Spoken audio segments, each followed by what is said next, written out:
Welcome to episode 770 of Apartment Hacker. This is Mike Burnett, Apartment Hackers. My mission to tease out human potential in the multifamily space. So I have a quick story for you today. Back in college, I would go home from the summer and I would go to work at Sears.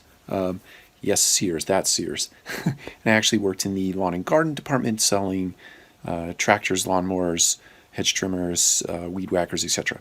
And one night, this gentleman comes in to the store. I was working the 6 to 9 shift. He comes into the store and he's looking around the lawn tractors, and he decides to make a purchase, actually the most expensive lawn tractor in the entire store. And during the course of our conversation, leading up to that time that he decided to buy the tractor, we started talking about the military. And at that particular moment in time, I was, let's say, barely into my 20s.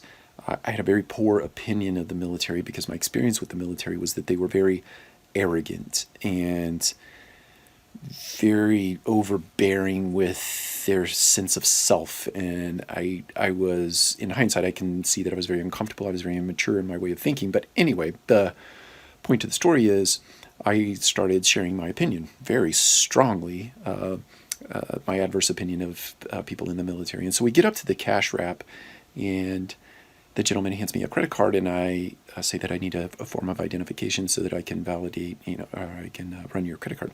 He hands me a military ID, right? I grew up in an Air Force town. He hands me his Air Force ID.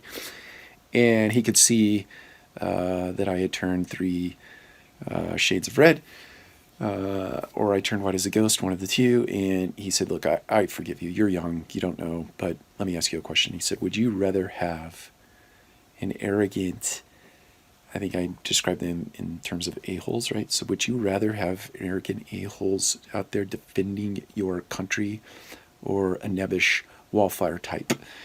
I said, point taken. And from that day forward, I had a great deal of respect for people in the military. Why do I tell this story?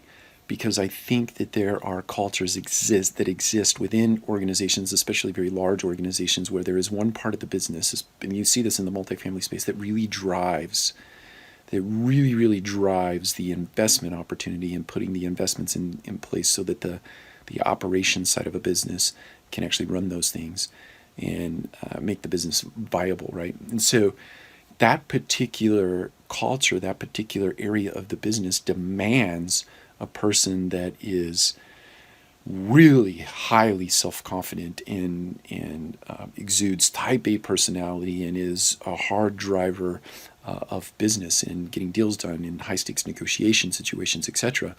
And that culture is very different from a culture that is operational in nature and has to sustain things over long bits of time and has to rely and lean on soft skills and in deep levels of psychology and sociology, etc., to motivate, inspire, and drive people performance, right? There are two very different cultures that exist within under one roof in many cases in the multifamily space, and I know that it's an interesting trend that's gone on in our space for over a long bit of time, where you try to blend those two cultures into something you call one, whatever the name of the company is.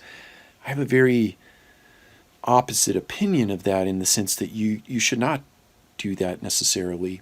You should run them independent of one another. Even if you're under one umbrella, you should have a culture that is conducive and supportive of operations, and you should have a culture that is supportive and conducive to getting deals done, right? And don't try to blend the two. Don't try to blur those lines, and don't try to pretend that those two cultures can be governed the same way, with the same strategy and with the same I already said culture, but with the same strategy. You can't do that, or at least my opinion is that you can't do that. But I'm interested in hearing what you have to say, because I think it's an interesting question, as I see more and more companies trying to blend those two things together. Take care. We'll talk to you again soon.